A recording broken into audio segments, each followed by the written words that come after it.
What is culture?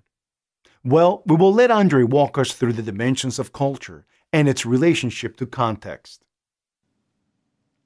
Context is everything. Believe it or not, there was a time when people would refer to Brazil nuts by another name. They would refer to them as the N-word toes. So you get the N-word, right? Okay, cool, cool, cool. I find that interesting because in my family system, we never called them the N-word toes. We called them Brazil nuts.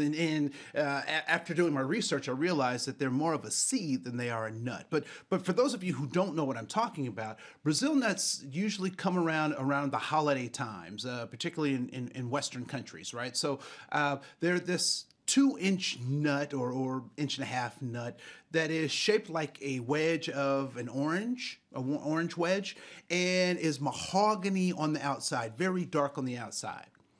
And so there was a time when people would refer to that nut with that other way of speaking. And did they create, the people who were using those words, did they create that word or the use of the word? I would say that they did not. I will say that they were in a time and an environment that the world around them was using that term, and so they felt that it was the right term to use. However, if people wanted to use that term to describe those nuts today, how would we respond to them? What would we say to them about using the N-word as a part of their everyday vernacular?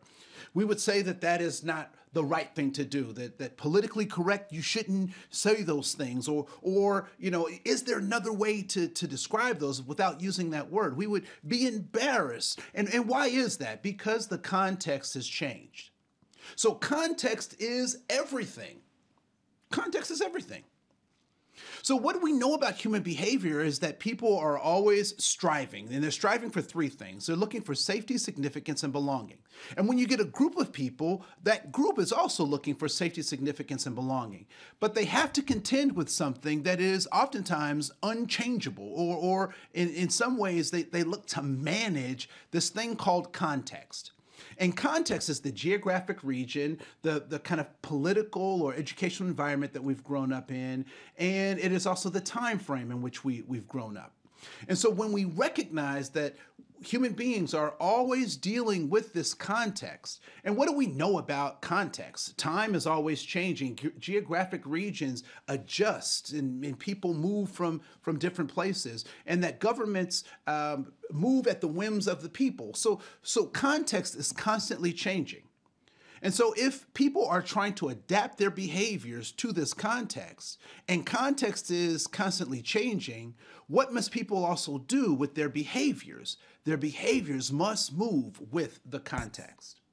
And so when we talk about this idea of context being everything, what we recognize is that cultural shifts are actually responses to a variation in the context. And so as context changes, so must human behavior. However, the deep need for safety, significance, and belonging is still present in human interactions. So when we think about our organizations, when we think about ourselves, we must ask ourselves, are there ways in which we have been taught to, or raised or reared to see the world, to form a paradigm, a worldview that may no longer be necessary given the change in the context? And so we'll spend more time talking about why context is so important and how cultures develop out of context. Wow. Andre did a great job explaining how culture and context are connected. As context changes, so does culture. Context demands a response, and culture is the response.